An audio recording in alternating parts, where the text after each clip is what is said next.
Hello, chess friends, and welcome to Zarov's chess channel, and welcome to the Tata Steel Masters tournament in 2021. We're back now in the round 8, and in the round 8, really wild things happened, especially in the game between Andrey Esipenko against the world champion Magnus Carlsen. So, Andrey Esipenko, only 18 years old, really incredible. So far, he played, I think, an outstanding tournament with great positional and attacking games. He's really part of this new era in chess, I think. He, for instance, Alireza Firouzja, Nihal Sarin, Pragrananda, will see also probably next couple of years will be also rising star. So chess is evolving, chess is changing, chess is not a static game, chess is dynamic, and that's why I really love this new era, because what we can notice now, no pragmatic play is possible here. You have to be active, you have to play sharp lines in order to win games, and especially Alireza Firouzja showed that in the tournament. He lost some games, but he is playing really sharp, and this guy Andrey Esipenko is also playing such sharp chess. Here in the game, a Najdorf was played against the world champion Magnus Carlsen, and the Najdorf is, like the title says, it's really like a box of chocolates. You'll never know what you get. It's a quote from the movie Forrest Gump. If you haven't watched it, please watch it. It's a great movie.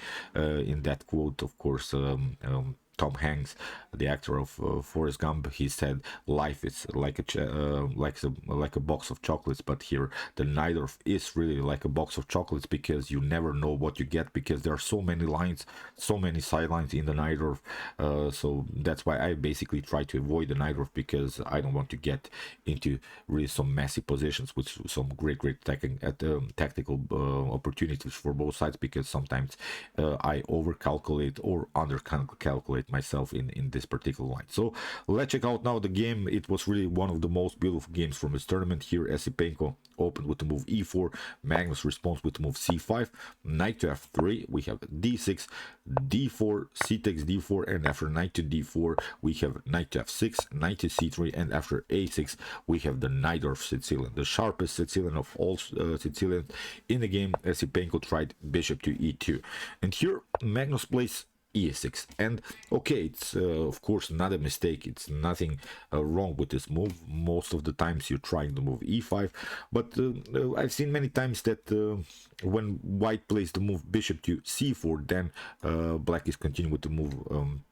e6, but okay, still playable. As I said, I like still more the move e5. At least we're kicking away the centralized knight. Bishop to e2, it's simply part of your preparation, what you're doing, and here Magnus plays the move e6. So as I said, it's nothing wrong with that line, it's just part of your style, what you're trying to do. Here after move e6, Esipenko goes bishop to e3. We have now the chevening setup. Black is here a flexible pawn structure. Black can try some d5 pawn breakthroughs. He will also expand here with the move queen b5, attacking here the queen side, and most of the times, not every time, but most of the times, you see in the Najdorf that black is going to castle king side, white is going to castle queen side, and then we would have this opposite side attack game in which black is trying to attack the queen side and white is trying to be faster here on the king side. So here after the move bishop to e7, Magnus prepares king side castling. Here goes g4 immediately. So it's nothing wrong with this move. We have seen also in many Stockfish games or Lila C0 games that the engines are choosing these flank attacks in an early stage of the game, especially against the Najdorf, especially against Sicilians. We're trying to be simply faster in this opposite side attack game. So far, it's not an opposite side attack game, but it's a potentially opposite side attack game when black castles. So that's why you want to be simply this 1+ tempo faster than your opponent. So g4 always a great idea here. So we have here b5, g5, we have knight to d7, and here a3. Great opening line here by Esipenko. He prepared probably this line for other games, or maybe especially against Magnus, but I'm not sure if he knew that Magnus Carlsen will of course play this Najdorf Sicilian. Here Esipenko goes now into a gambit line after bishop to g5. He lost a pawn, but it's really a pragmatic idea when you think about it more. It's not in the Najdorf, it's not about pawns, it's not about who get a better endgame. In the Najdorf, you have to be sharp, you have to sacrifice something, you have to create open dynamic positions. Here after move bishop to g5, queen to d2, and the problem now after bishop to e3, queen to e3, the queen now comes with an extra tempo into the game. It's a good compensation, I think, for the pawn. And the problem now for black here is that black is probably stuck with the king in the center, because first of all, what we can notice is that the rook can always come to the g file, and then we have some troubles when you castle king side. When you castle queen side, then it's even worse, I think, because here you have already played too far, too advanced with your pawns. There are not so many protectors in front of the king. When you, for instance, develop your minor pieces and then castle queenside, I think you always risk some tactical shots with knight to b5, knight takes d6 and similar stuff. So castling queenside is not an option here. Maybe it's even more secure to castle simply kingside and wait your opponent to attack you. But here Magnus right now queen to h4, getting the queen out, and now rook to g1 by Esipenko. He counterattacks, what I really like. He's not trying to defend this position, he's trying now to play more and more active in the game. g6 was played. If you try queen takes a2, then again rook to g7 can be played, and now queen to h1, bishop to f1, it's not a problem.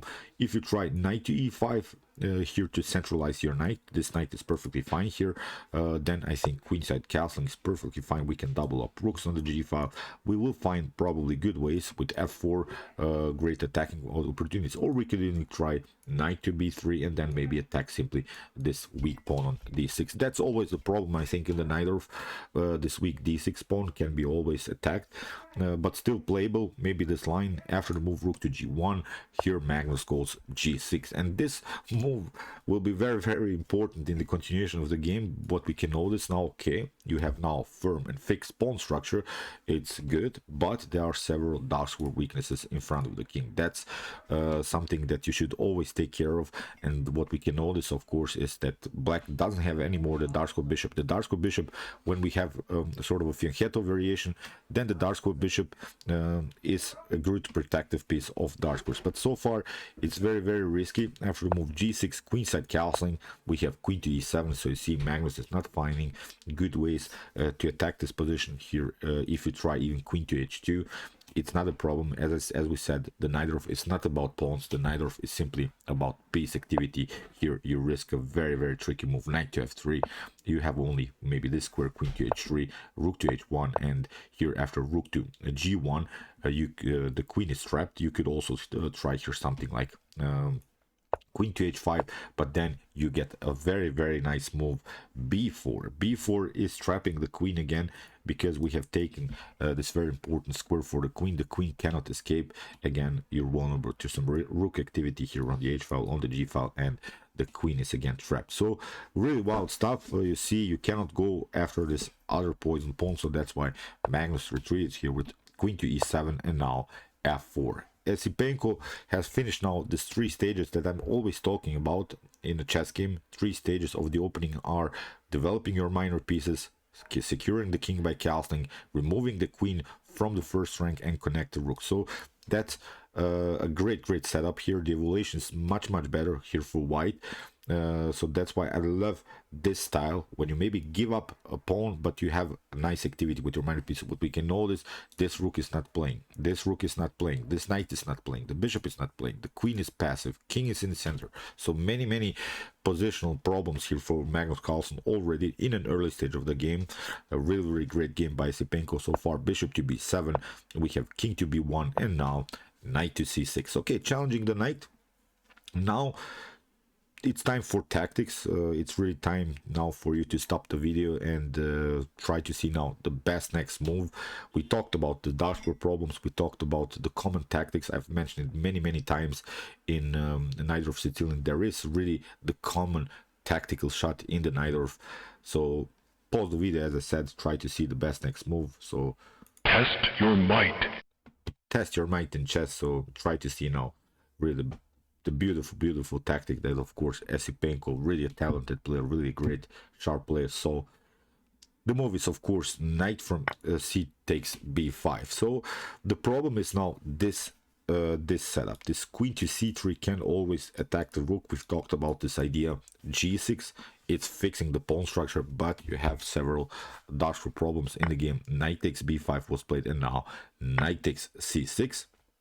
here bishop to c6, and now comes queen to c3, double attack against the rook and also against the bishop. Here Carlsen finally by Magnus Carlsen, and now after queen to c6, here white is much better. The d6 pawn is also hanging, the b5 pawn is also hanging. We have nice activity on the d file. We can still, even if we don't grab so many pawns, we can even try h4 h5 attack, simply even sacrifice here the pawn on the h file and maybe get a rook activity on the h file. So it's simply so much better game here for white. In the game d5 by Magnus, we have e takes d5, here rook to c8 was played by Magnus, and now probably better here is e takes d5, but again bishop to b5 can happen. Your knight is hanging, you have to move the knight maybe here to f6. Still this d5 is a long-term weakness, so again much better here game for white. So after e takes d5, rook to c8 was played, and here Esipenko, this was a really great move. I think this move, after this move, basically the game was over, because of course you want to maybe here to retreat, and maybe Magnus can take out this pawn, but Esipenko found really a great counter attack, d6.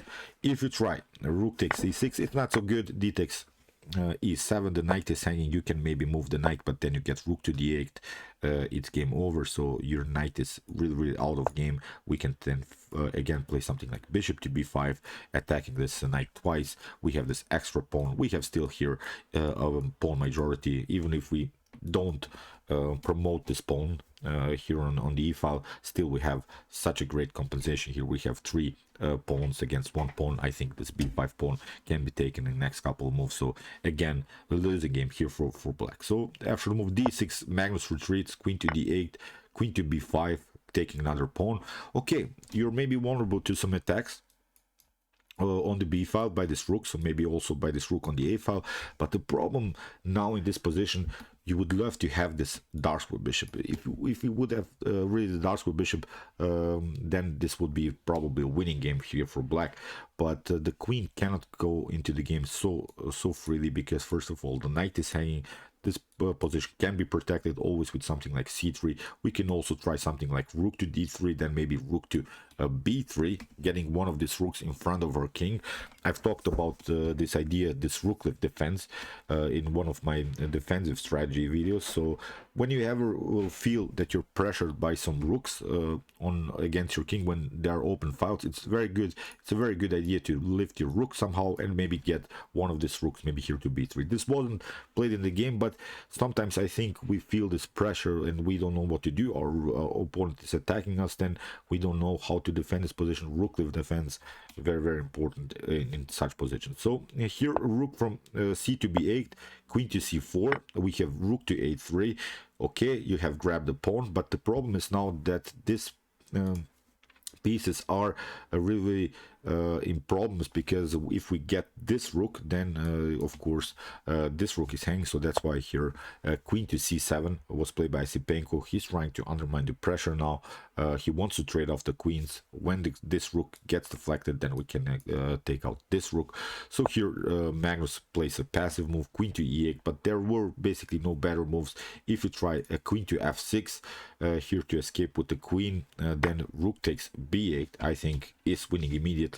Knight takes b8, and we can take. It seems so that the king is vulnerable to attacks, but again you have to play first the move knight to d7, then bishop to b5, queen to d8, and we can simply trade off more pieces. And now a rook to g3, as we said, we can use this rook in order to defend our b file, but still we can also try something like rook to c3 and then rook to c7 and simply push this pawn further. So it's again completely winning here for white. So after the move queen to c7, queen to e8, rook to g5, this is really the best move that's suggested by the engine. We have talked about this. When we see this position, it's maybe not so easy to see, but sometimes you have to think about positions in different ways. You have to ask yourself the question, which piece is good, which piece is bad on the board. The piece that's bad, that simply needs improvement. And here we can see Queen is perfectly fine, rook is perfectly fine, bishop is perfectly fine attacking both diagonals here. So the only piece that needs improvement is the rook. And when we talk about now improvements, what we can do, we can play rook to g3. Okay, we are trading off the rooks, but now rook to g5 or rook to g3 are simple ideas to get simplification. Again, trading off the rooks here on a5, maybe here the trading off this other rook on b5, and again just going into an endgame, because we have here three connected pawns. Even if both of these rooks are traded off, and maybe without the queens on the board, still of course it's a winning game for white. This 3 pawns on the queen side are simply too much to handle here for Magnus Carlsen. Rook to a4, rook to a5, we have rook to b4, b3, not a problem, we're protecting everything. And now rook to b7, queen to c3, and now Magnus is trying again to attack the dark squares with queen to f6, bishop to f3. Here Esipenko plays really the best moves suggested by the engine. Attacks first the rook to b4, queen to c7, again the similar idea to trade off the queens, queen to f6, and now rook to a8, very important. Here rook takes a8, bishop to a8, and now queen to f5. This is now the last shot that Magnus Carlsen has now, but it's not a problem to defend this. The serious threat is of course rook takes b3, because the queen is attacking this pawn. We have this pin here on this light square diagonal, but here Esipenko of course plays king to b2, and nothing is going on now for Magnus Carlsen. Here rook to b5. If you try queen to f4, we'll simply take out the knight, so nothing dramatically is changed. Check can happen. We can again play king to b1, and you don't gain anything here from black's perspective. It's again simply winning. So king to b2, we have rook to b5, queen takes d7. Finally we can take out this knight. Rook to c5, again we can play normal healthy move, rook to c1, defending this. And now after queen to f4, queen to e8, king to g7, and here after d7 in this position Magnus Carlsen resigned. Nothing can be done. You can maybe try one check, c3, another check, rook to c2, and it's game over. So Magnus Carlsen of course realized it, and he congratulated his opponent, gave up the game here.